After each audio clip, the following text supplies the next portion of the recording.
Hey, Rock. I like how you said send it to a friend you don't like. Well, I mean, listen, if you send it to a friend you don't like, then maybe that friend will become a friend again. Right, right. So, so yesterday I had like the first time in I don't know how long. I had all of a sudden this big rush in my heart, and it was like heart palpitations, anxiousness, also excitement, but anxiousness. So it's like I had to go out and do fascial maneuvers in the middle of the day a couple of times to calm myself down, which is not my normal reality right now. I'm wondering, did you have anything going on yesterday? No, just meetings all day long. So it was hard. I was a little distracted. It was literally like Zooms all day, like every other hour Yeah, for me me. too. It was just like appointment after appointment after Yeah, appointment. was, which is, it was more than usual. I remember thinking that, Yeah, but I didn't yeah. notice anything like what It you're was saying. it was bizarre. It was definitely more than usual. I remember like I was sitting there yesterday going, "Whoa, what is everything going?" But yesterday was a believe day. Yesterday's a day where everybody's trying to understand what it is that they believe about themselves and about what their heart wants and about where they want to be. And today's a belong day. Today's a grand master day in Aquarius. So as Aquarius is ruled by fairness, community, it's ruled by separation and also by going their own direction. Aquarius is also ruled by belonging. So this today's a day where people are like, do I belong here? Do I belong doing this? And if they're following their heart, it's okay. If they're not following their heart, woo, today's going to be a rough one. Yeah, it brings us into our humanity too, right? Aquarius is the human Yes. within the charts. Yeah. I'm not an expert at astrology yet, but yeah, the belong, believe. So those questions provoke, right? And applies a little bit of pressure and allows us to respond to the question. And so when you're saying believe, it like that seems to be at the forefront of a lot of people's minds right now, or like, what am I, like, what do I believe? Is the world flat? Is the world round? Is the world millions of years old? Like, there's all of these questions and very little answers. And so it really just does come down to like what we are in tune with and how we can allow that to integrate into our life. Well, we're in it. If you look at Chris's step system, we're in 2024. 2 plus 2 plus 4 is 8. 8 is a decide year. Last year we were in a sensing and spiritual Pisces year. So right now people are making and in this spiritual year everything is revealed. Like everything that's not right with your higher purpose and what you're here for gets shown to you. And that was 2023. And in 2024, it's making a decision. That's why it's the beliefs are being, people are asked to being exercised on their belief. Because if I make a decision at the end of it, it's going to be on what I believe. Hey Gary, there's a question here about which I feel like you would have a really interesting answer for. I do as well, but it's up. It says how to release the trauma of heartbreak. I think we should answer that. Okay. Yeah. Actually, okay. So I can. today's a really powerful day to do that because it's what our heart, this is really where our heart belongs today. So why don't we do a heart opener together? And then why don't we go through a balancing of the heart and the head? And then let's go through an affirmation that sets with it. All right. That's the, yeah. It's a full answer here. Full hand. Okay, so let's all do a heart opener. So everybody who's out there, we're going to put your phone down. We're going to make this really simple. What we're going to do is you take both your hands, you put them in your chest, and feel in your sternum, feel where it's restricted the most. Like go from your xiphoid up. So mine is restricted right here under garage. And then what I want you to do is put your hands, pull them apart as hard as you can, push them apart. Push your chest up, tighten up your spine, and breathe.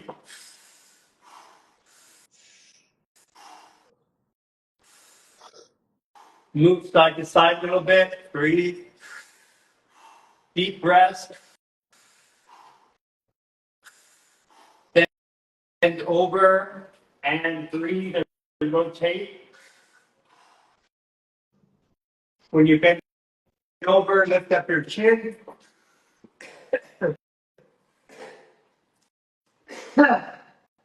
Whoa, yeah. Okay. Whew. Okay. I'm feeling that one. Feeling that? Yeah. And then, what are you feeling? Me? Yeah. I feel like there's that tight area. It feels like it's extending into my past. So it's like this freaking tunnel that like goes into my past. It's weird, but I can't really put it into words. Okay, so let's go through. This is our heart, leading our heart. Where is our past? Thoracic number 6, because the heart meridian goes down here and then goes down the back in the same way. So what we're gonna do is take our hands, grab both sides of the spine as far down as you can go. You're gonna bring your elbows together and bring your chin to your chest. Tighten up your spine, and you feel that stretch right in that in the rhomboids area. Okay, now breathe in. 2, 3, and then look up to the right like you're doing anti-gravity. Keep your hips forward and breathe.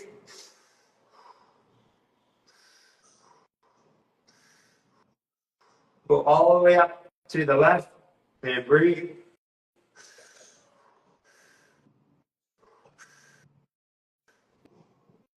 Roll forward, bend your knees. Keep bending your knees, roll forward. If you go down to a full squat, go down to the full squat. And then breathe.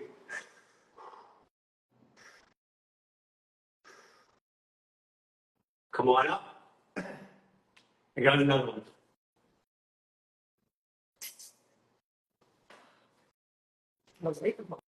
I keep finding hairpins all over my rooms in Vancouver and here.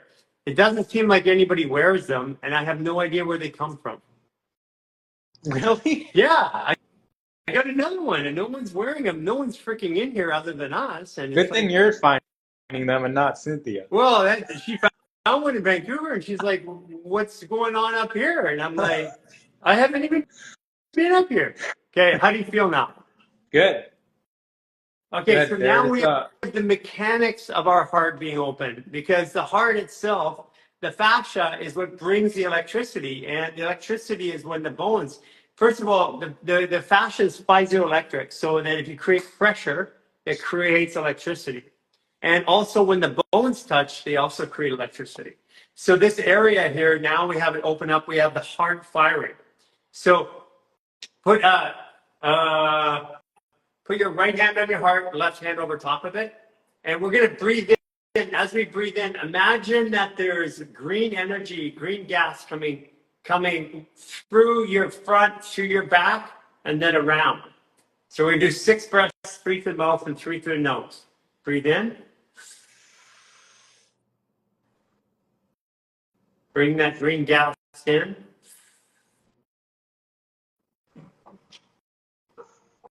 Again, through your nose. 2, 3. I'm opening up my heart to receive. I'm opening up my heart to receive. I'm opening up my heart for my greatest good. I'm opening up my heart for my greatest good. I'm opening up my heart to compassion. I'm opening up my heart to compassion. Now put your left hand on your head. Imagine that same circle of energy. Breathe in 3 times to your mouth. Breathe in. 2, 3.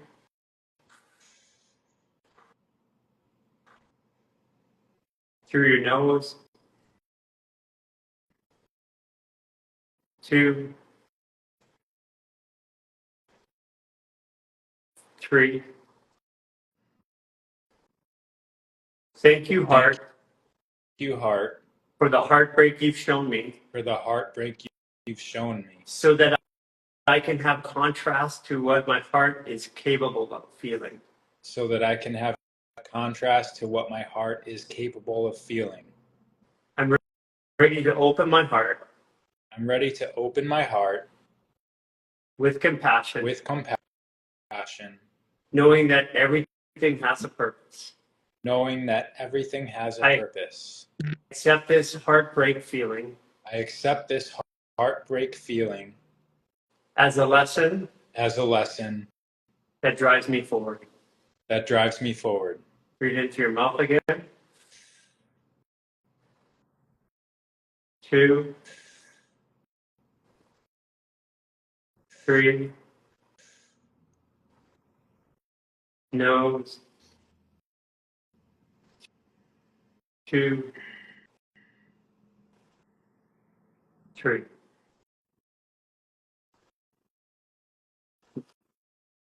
Now walk around, integrate that. Sit in that feeling for a minute.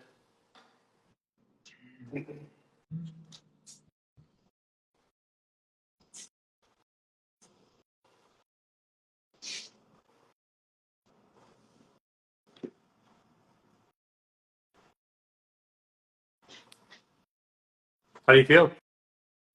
Good. I feel light. Yeah. So in the comments, everybody put down how you feel after doing that. And whoever asks the question, specifically put down how you feel. Say, I asked the question, I feel like this. And let's see what people say. Put down what you feel in your body, in your heart, in your mind. Tears came down nonstop. Feel love. Felt the relief. Calm. Peaceful. Release. Letting go. Crying. More accepting. Relaxed.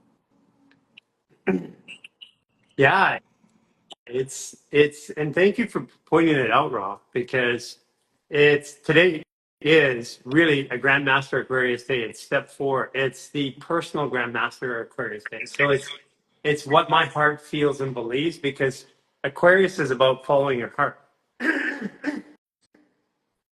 These responses are crazy. Mhm. Yeah, I get that question all the time. So, Well, it's the most important thing is it's we feel the pain, so we say it's a hard break. But without the contrast of that, I don't know what, if I don't have that pain, I don't know what feeling awesome and great is. And so pain is there as a teacher to show us, and to also to keep us in check, because we often lose track of what our heart wants.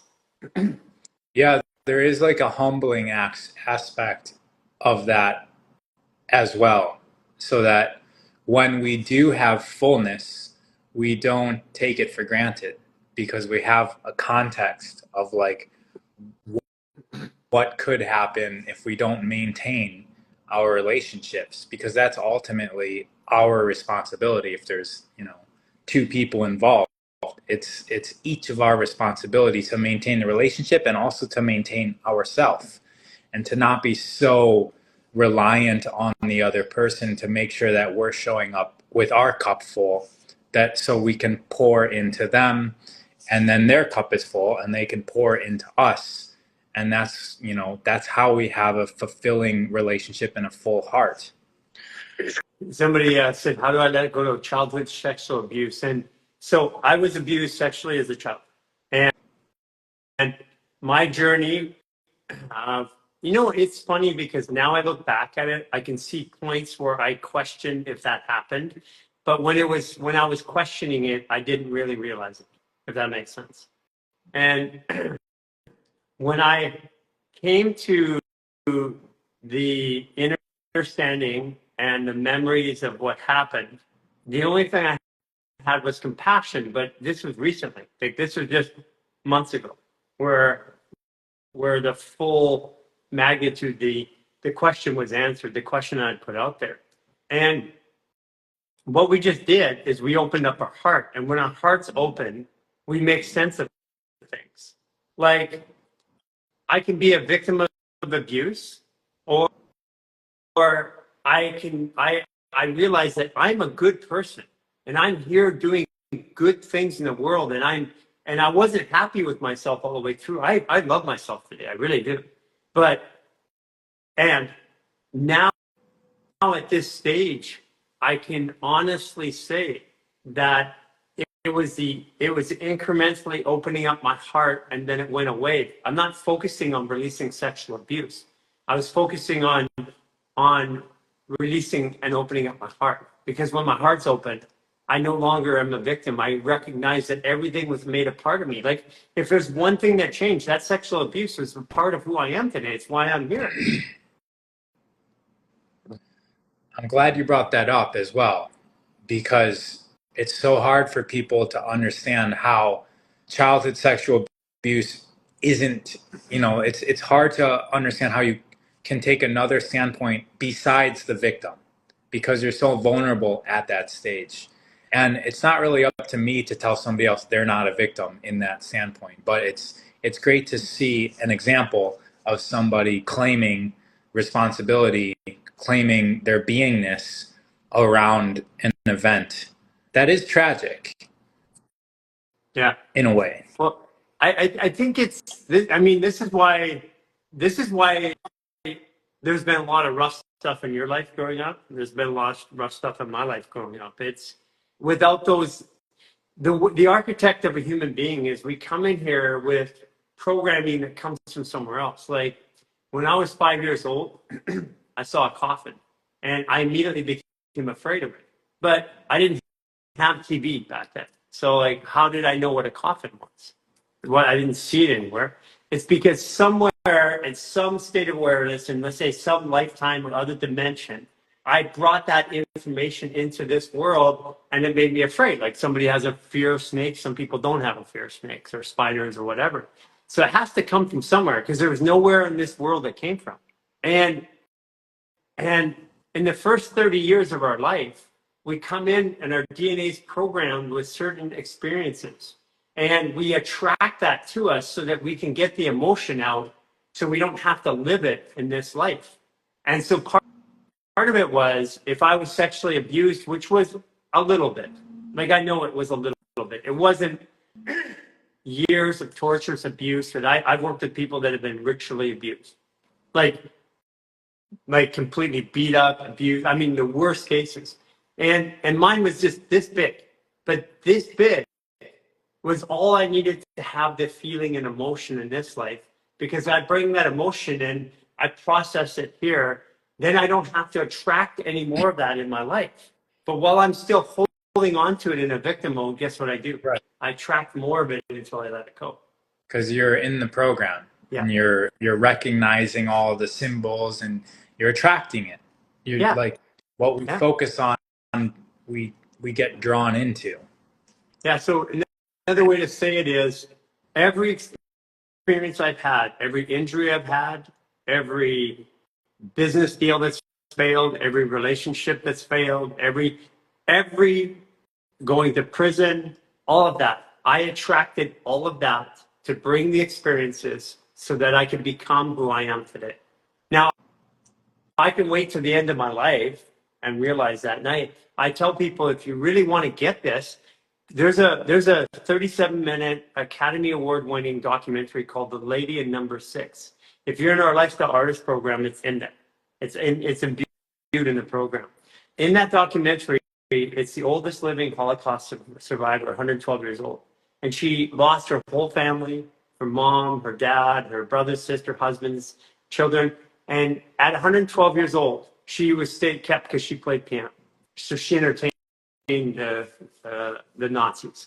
And she, at the end of her life, at that time, she says, this was the Holocaust was the best experience of my entire life. And it took me 10 years to understand the message that she was giving me, which was, with enough time, everything makes sense. Mm-hmm. So if it's going to make sense somewhere between now and the time I die, literally cross over, why don't I learn to make sense of it here today? Why do I wait 50 or 100 years or 60 years or whatever? And that's what we were saying last week. Pretend, right? Like if it doesn't make sense, what if it did? Like what would need like what how would you need to be? What would what would the context be where it did make sense? Right. And then that you build that bridge. And maybe you walk over it today, maybe you don't. Maybe you know it's there. Maybe forgiveness, for example, is the bridge. Maybe you're not ready for it today, but at least you know that well, there's a bridge. And maybe there's something else. Maybe you take a lesson from it. And you can pretend, and then you can go through the motions, and then one day you're just like, oh, I'm on the other side. And now you've got wisdom. So you use the word forgiveness, which is really important because forgiveness, I used to think was from a high position. I forgive you. Now I will accept you. But true forgiveness is saying thank you for what that brought to me. I look at forgiveness, right. And I like how you started that heart. I'll go back to what you're saying. I'll respond to that. I like how that comes true because even in that heartbreak meditation we did, the first line was thank you for the heartbreak. Thank you, heartbreak, for showing me, and being able to take this forward into my life. That's extremely important in all therapy, is to have gratitude. And that's when you go into this spiritual community, the gratitude is the main thing. But it also doesn't just apply to the good things in our life. That's the lesson, is that it applies to all of our life. Are we able to be grateful for everything in our life? But back to forgiveness, I like to think about forgiveness as if we're not forgiving somebody, we are in the past, right? Yeah. Our energy is trapped back there. And forgiveness is about ourself. And it's about bringing that energy forward. So we're giving, instead of giving that energy back, we're now bringing it forward. We're giving forward the energy that was in the past trapped there. It has nothing to do with the other person. You're right. Right. Absolutely nothing to do. It happens within yourself. Not that I'm a fan of Benny Hinn. I'll just put that out there right now, but he's an evangelist. And I read a book from him back in the 90s called The Bait of Satan. And listen, my life has been like I when I was a kid, I went to church 5 days a week, right? And then I went away from it. I went to Kabbalah, I studied Sanskrit. I went all over looking for answers. And one of the interesting thing is that a lot of the answers I found was when I looked into the dark places, right? And Benny Hinn said in this book, it got me. He goes, if I sin against you, and then I ask for forgiveness, so I forgive myself, whatever that means. If you believe you have to ask your creator, you forgive yourself, and then, but you are angry at me, then you are carrying that part of that sin onward. And I didn't understand. I understood the concept of it, but now I have a true understanding of the body. And when I hold that anger, that is the sin, because that is what's destroying me. That anger, that emotion, that fear, the sadness, the grief, the anger, the resentment. That's what we end up working out of people's body. That's what people are doing right now. They're working that out. That is the proverbial sin, because that's damaging the spirit of us. And I mean, every aspect of this reality, if there's two people that bump into each other and there's an event, right? And let's say there's an aggressor and a victim, right? They're experiencing the same event from different sides. And like you said, there's work to do in that event from both people, but it's both of their responsibilities. And yeah, even if you're the quote victim in the scenario, you're still a part of that energetic explosion that happened. And we do have to let these energies move through us, or we do get to let these energies move through us so that we can then process the next and evolve and evolve and evolve, and then be able to integrate it first into our life and then into the lives of others, either as a teacher or a parent. And that's how we evolve as a species. You know, it's interesting because here's another topic I deal with a lot: victim versus persecutor, or creating the action and receiving the action. So, from a soul's perspective, we both came to this world, to this plane of existence, with an agreement to have an experience.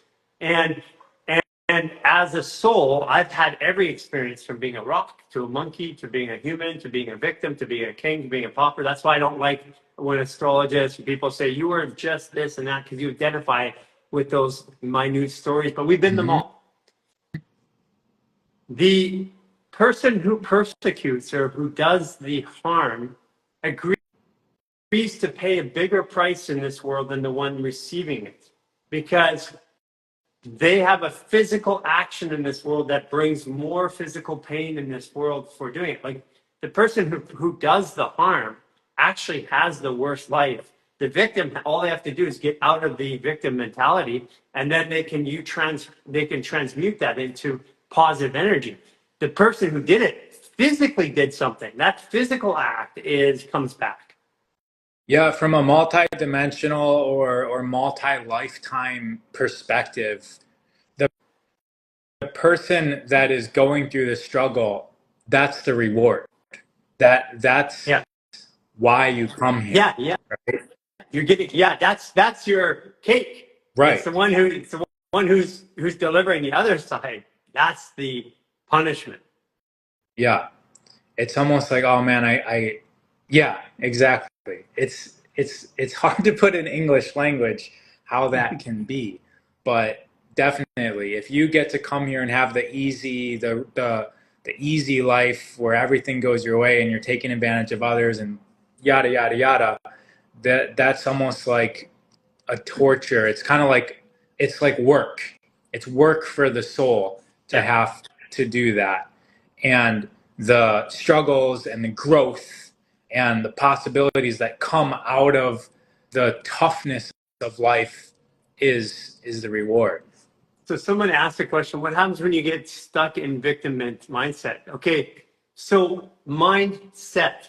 Your mind is, all it's doing is it's taking, your brain is taking all the data, remembering it, putting it back together and presenting it to you. You're not stuck here. You're stuck in here. You take care of the stress in your body and the trauma processes every time. That's our whole program. That's the worldwide program that people are doing right now. And the mind's job is to make sense of the setting, right? It's just to find proof for that setting. Yes.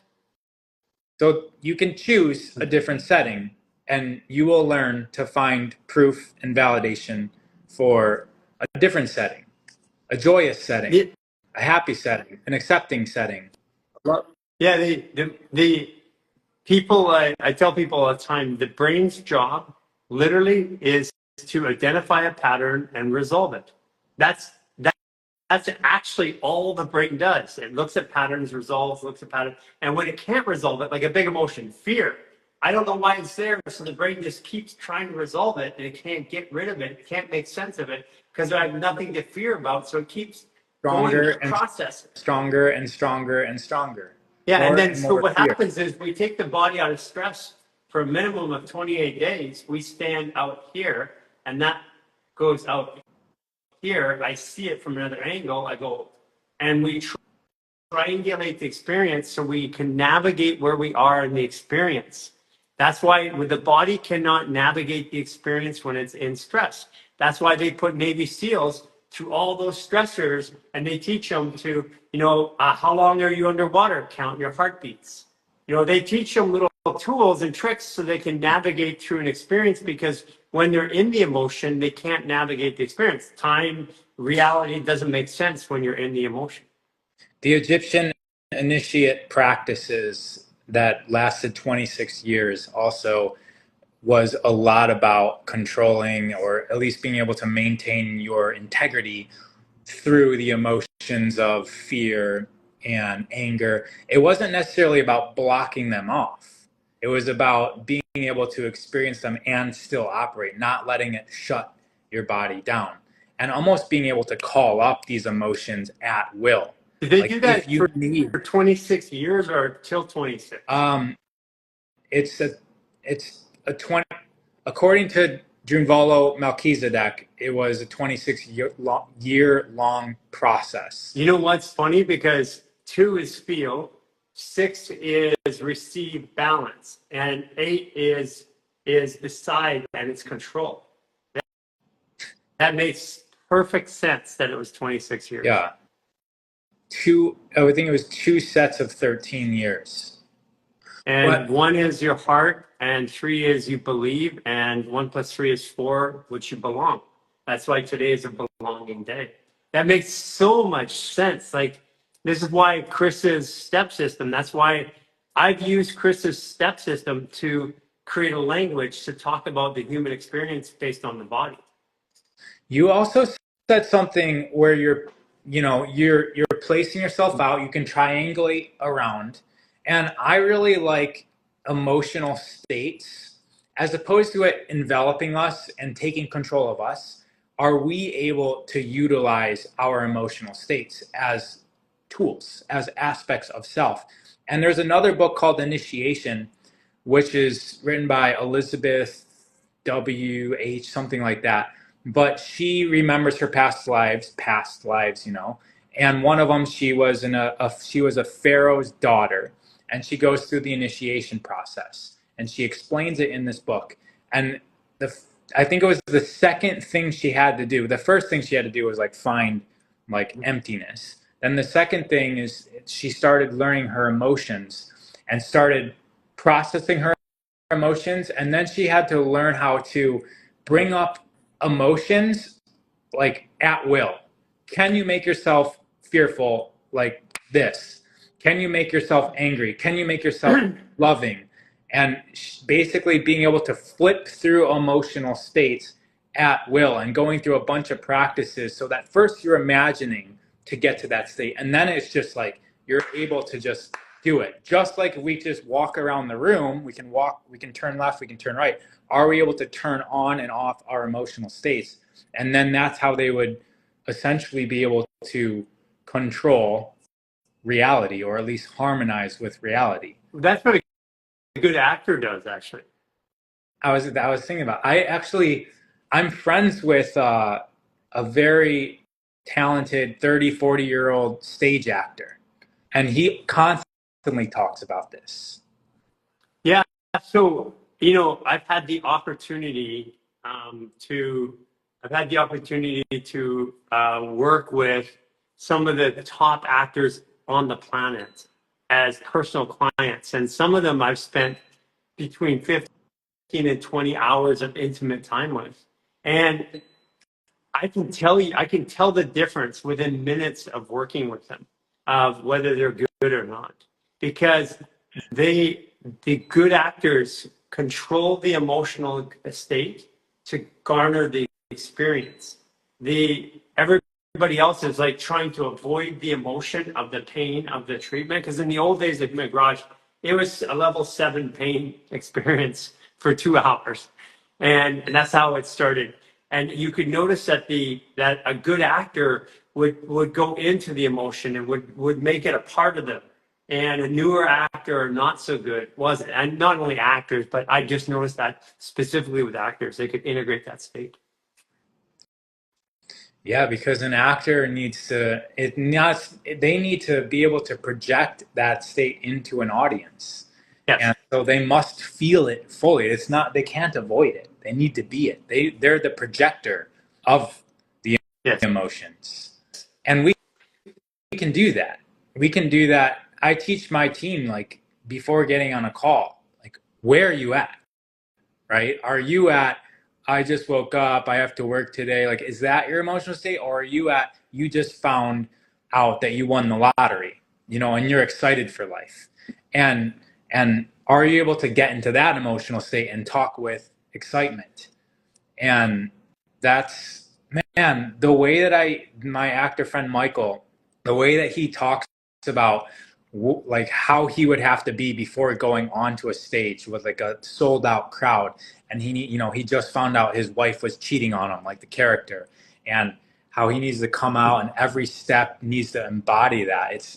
Actors are amazing. Like in the human experience, actors study so much we don't realize how much like qigong and embodiment practices and posture therapy. They're into the good Yeah, ones at the least. good ones are, yeah, it's a job for them. Like some of them show up to try to act, but you're right. Like the good ones, and some of them are really into it. Like uh, Anatol Yosef is somebody I've worked with for like over a decade consistently, still today, like over the longest period of time, didn't come in and out. And Brandon Roth, who's Superman, I worked with for like 6 years. But Anatol, it's like he's going to seminars and workshops and programs and stuff like this. And he was in Boardwalk Empire, right? But he constantly improving the craft. And one day he read it was like it was a series of graphics in which he read a poem to, and he played it for me, and I'm like, wow, man. It was like so emotional about where society was, and I felt that he had the visuals in the poem, and I'm like, how is it possible that you can create that much emotion by just literally saying something? I'm not the guy who gets emotional by acting or by anything like that, and it's because of that constant working on the craft and learning to be in that part. And you see some of the good ones, they'll stay in character.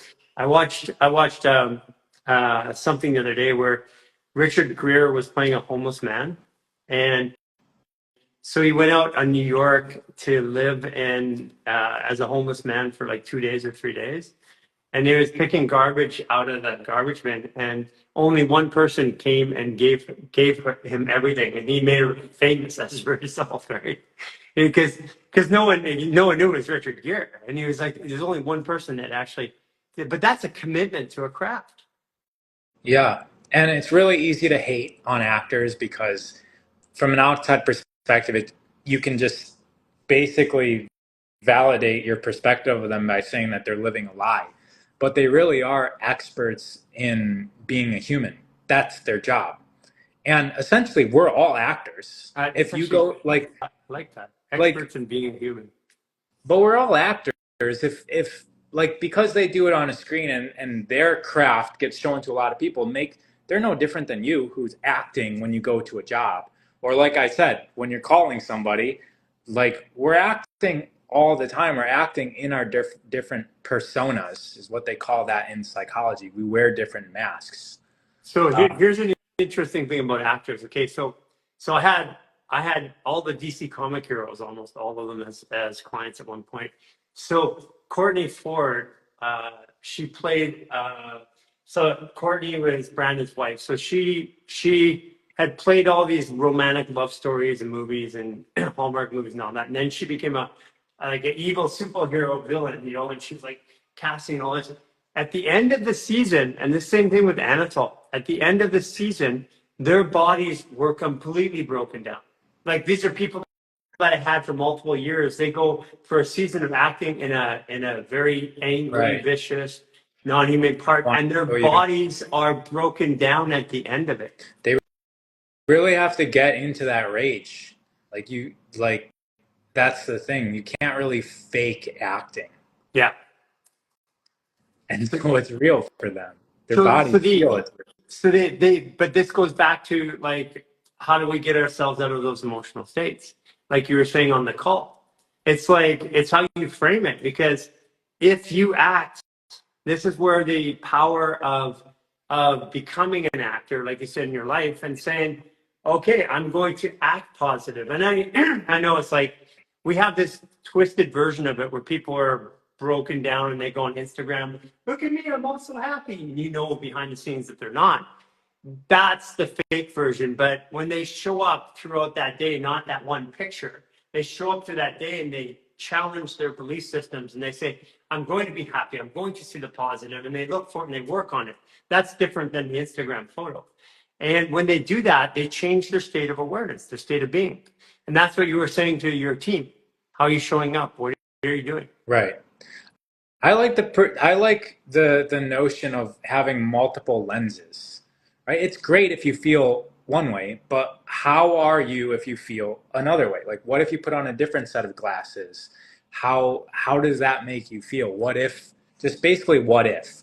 What if this? What if that?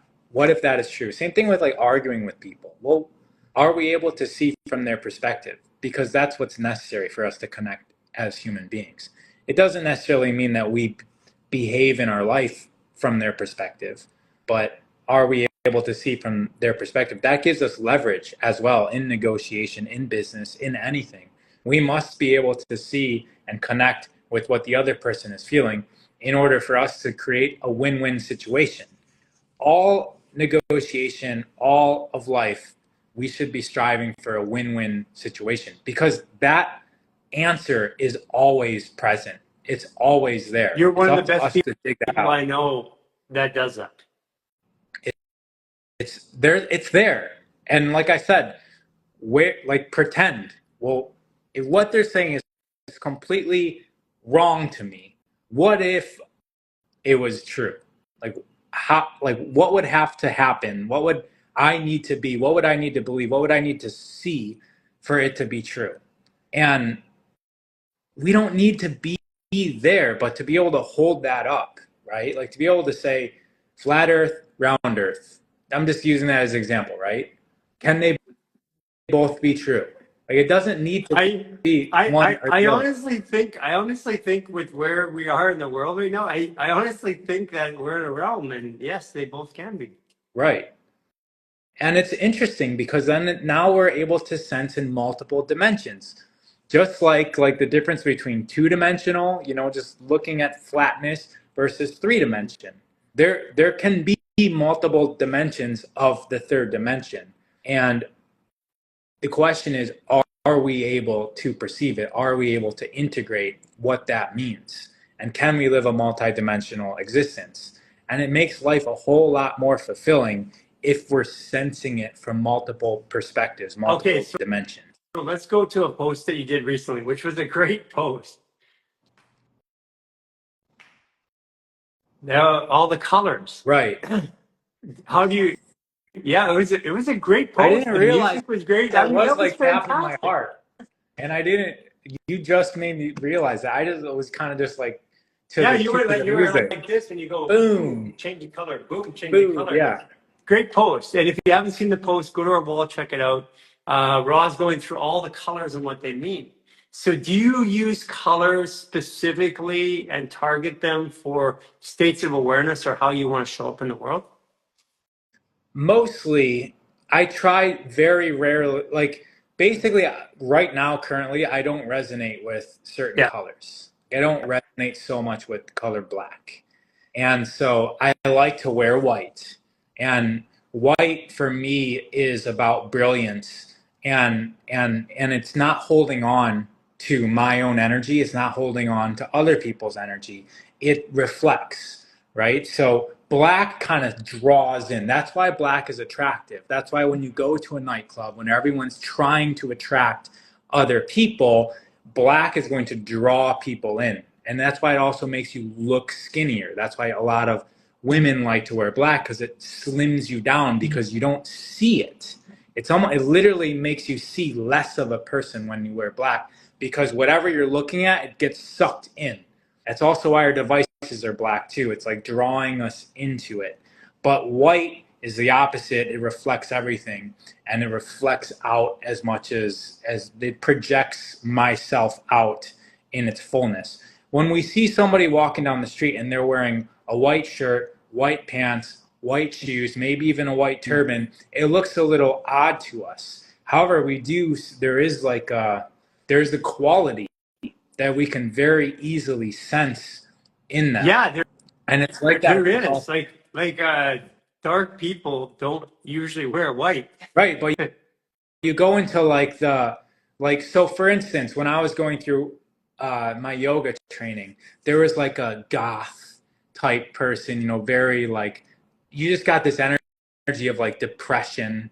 The hair is like faded pink, like bleached and dyed and dyed and dyed, like, maybe it was like faded blue, but like black colors, black hat, black pants, black everything. And then we started talking about the technology of color, the technology of clothing. And one day she showed up kind of dressed like the rest of us, like all in white. And it was a different person, like completely different person. You can even tell internally she was different, smiling, even if, but completely different person based on just the colors of what she was wearing. I I do see that. I actually I have purposely done that, not to the degree that you were showing on the video clip, but like when I'll give you a story. When I went away, divorced my first wife, my mother of my kids, and went to California, and my cancer little daughter, and then went to prison. I kind of, not kind of, I hurt her quite a bit. So when she came back to face me, she dyed her hair red, and when she came, I'm like, oh yeah, I know I'm gonna get it. Red is anger. Yeah. Yeah, it was like she put red in her hair Like before war. she'd come to see me. She's preparing. She dyed her hair red, and I'm like, okay, I gotta go and meditate on this one. And there's a lot of truth to that. It's just also like where people put, where they place tattoos on their body. They think, well, I just did it for that reason. No, that's not how it works. The tattoos go on a specific part of the body to reference a meridian, to reference a blocking of an emotion of some sort. Right. Or the need for expression. Yeah, there. which is blocking an emotion causes a expression somewhere else. Because the Got it. actual art of tattooing blocks the fascia, depending on the depth of the needles. It blocks certain layers of fascia from moving. The first thing I think on our partner maneuver series, the Smooth Barefoot Sprinter, I remediated he had a shoulder injury on the other side, and he kept having it come over, popping out, dislocating. And we took his tattoo sleeve on the other side, we remediated the whole thing, and guess what? He stopped having shoulder injuries on this side because it wasn't pulling him out. So the tattoo is creating like a adhesion between the Yeah. layers. Yeah, if you get an adhesion if you adhere this right here, all of a sudden I have a restriction of motion. If I let it go, open it up. So that's what we do is we remediate the tattoos. This is really actually that people we use this in professional sports.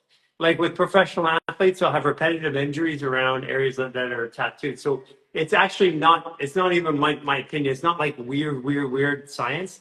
This is actually known in the high ends of therapy. If you got a tattoo and you have a repetitive injury cycle, we go and we stretch it, move all the tissue around it, etc. I mean, yeah, the professional sports are dealing with billions of dollars, millions and billions of dollars, depending on who you are. The magic is certainly used in those realms. It's funny because in human garage in the clinic, we have people come in and they're like, where's the science behind what you're going to do in the amateur athletes or whatever? And, even the beginning of the pros, and it's like, where's the science? And I got to figure this out. And then you get the top Olympic athletes or the top pros, and you say, this is what I'm going to do. And there's why. And they go, okay, go. Because they know to trust the feeling and they don't need anything else. And that's what makes them the top in the world. Everybody who's questioning everything, they're never, ever, ever going to be at the top. And Right. You could see the wannabe tops. But it's funny. Like you look at like somebody like Tyson Gay. He was the fastest man in the world before Usain Bolt, and he these guys are so humble, and they come in and they say, here's what I have. You have a conversation, and they go, okay, let's go. And that's it. There's no conversation after that because they're there. They trust you. They're not trying to control it. That's why they are the best in the world. Right. Right. They're already in drive. They're Yeah. not in park looking to get convinced. Yeah. They're in drive ready to go. And yeah, there's that saying, millionaires don't use astrologers, but billionaires do. That is, here's one for all the doctors out there. Hippocrates said, a doctor who does not use astrology is not a doctor, but a fool. It's not me. That's Hippocrates. I'm repeating what he said. The father of The everything father of that is medicine. medicine, yeah. We got the Hippocratic Oath, but that's all we read. But Hippocrates is interesting, by the way.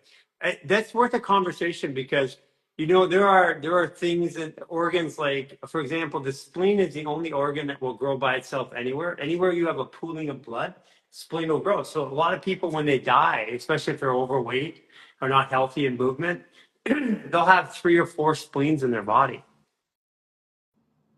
And Hippocrates had this weird relationship with the spleen, and the spleen is, out of all the organs in modern medicine, is the least explained on purpose. And people get their spleen removed, right? Well, if you do, you have to have constant cleaning of your blood. So it's like without a spleen, like when you get your spleen done, like if you take out your primary, you'll die pretty quick. That's why in a prison, that's why they shank you right up here, right underneath the rib cage. Well, if you get a ruptured spleen, then you apparently die, right? Yeah, and same thing with appendix too. Right? You'll die from the ruptured appendix. And then they remove the appendix. So I've seen some things that appendix job is to recycle nutrients into the body, similar to how the rectum recycles water into the body. It is. It's not supposed to be cut out. If we're getting to the point where we need to cut it out, it's because we didn't listen to the body for a very long time. It didn't just accidentally happen. The body has nothing that just happens by accident, even things like cancer. The coolest thing about what we're doing, I had somebody ask me about the science of fascial maneuvers the other day. And I'm like, you're asking 3 years and going into 4 years of a worldwide project, which 20 million people are doing it. How much science is produced in 4 years of anything that's new? And I said, but what we have is 100,000 plus people reporting every day what's going on. That means that we have the biggest scientific study in the world happening right now, because that's what you do is you hire people to go survey people to find their information. We have them sending it to us constantly. Here's my stats, here's my figures, here's my pictures, here's all the stuff, pictures of all the stuff. We turn everybody into scientists. People don't realize how science works. They think that because you have a study that says this and that's the end of it. It's not. It's very dynamic. And a lot of science takes decades. Decades and decades and decades. And when you have 100,000 experiments, essentially, pointing in one direction, that's science. However, that doesn't mean that it's accepted by the world. What gets accepted by the general public is what is the agenda of whoever's controlling the public. What's funny? I just realized our conversation naturally, as we're ending, moved to science. And the next person I have coming up is a scientist. Nice. Good. But a very different scientist, like a scientist like we are. Yeah. I mean, science is dynamic. It's not just what the media says it is. There's been, when we talk about ether, for example, there's an experiment that proved that the ether didn't exist because Einstein was pushing the theory of relativity, and that was what was sexy in the age. But there's also decades of other science that proved the existence of the ether. We just don't know it, and it proved it. Right. It's just all marketing, exactly. So that's really how science works. But the foundation of science isn't what we sort of get taught. We get taught that science is what's in textbooks. That's what we get taught science is. but that's not science. We can do our own science. Like We are. that. That's what I love about you, me. We're like willing to try stuff. I mean, butthole tanning. Well, we could read about it in a book. That doesn't really let me experience it. So I got to go out and tan my butthole. That's what you did. All right. On that note. Well, Yeah. So, go ahead. Doctor, I heard you mention a doctor or something is who you're talking to as well. Yeah. Dr. Jennifer, she's coming, as is also a professor in a couple of universities.